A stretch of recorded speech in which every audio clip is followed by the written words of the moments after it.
বিশেষায়িত একটা বিশ্ববিদ্যালয় স্থাপন করা হোক।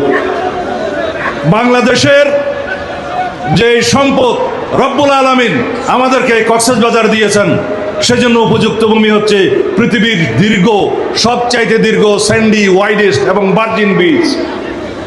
আর কোথাও নাই।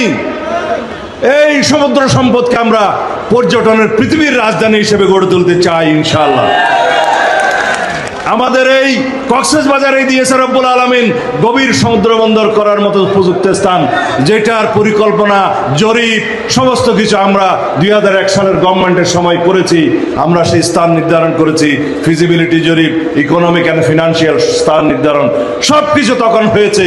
দুর্ভাগ্যক্রমে আমরা রাষ্ট্র পরিচালনার দায়িত্বে আসতে পারলাম না। আজকে দীর্ঘ 17 বছর অপেক্ষা করতে হয়েছে।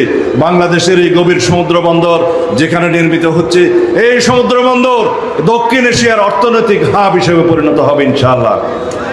আন্তর্জাতিক বিমানবন্দর হয়েছে, এটাকে আরো সম্প্রসারিত করা হবে। সুতরাং এখানে ব্লু ইকোনমির জন্য বিশেষায়িত যে বিশ্ববিদ্যালয়ের স্থাপনের জন্য দাবি উঠেছে, আমার ভাই কাজল করেছে, সেই বিশ্ববিদ্যালয় স্থাপন করা হবে ইনশাআল্লাহ।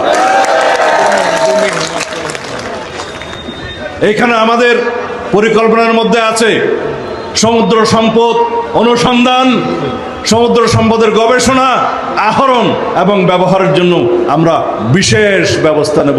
সেই বিশেষ ব্যবস্থার অংশ হিসাবে এই বিশেষায়িত বিশ্ববিদ্যালয় স্থাপন করা হবে ইনশাআল্লাহ।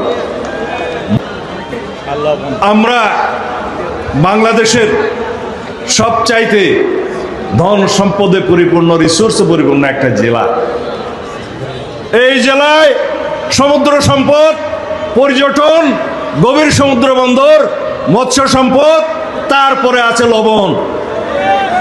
এই লবণ চাষিরা আজকে দিশাহারা। যখন বিএনপি সরকার ক্ষমতায় থাকে, রাষ্ট্র পরিচালনার দায়িত্বে বিএনপি থাকে, এদেশের লবণের ন্যায্য মূল্য পায়।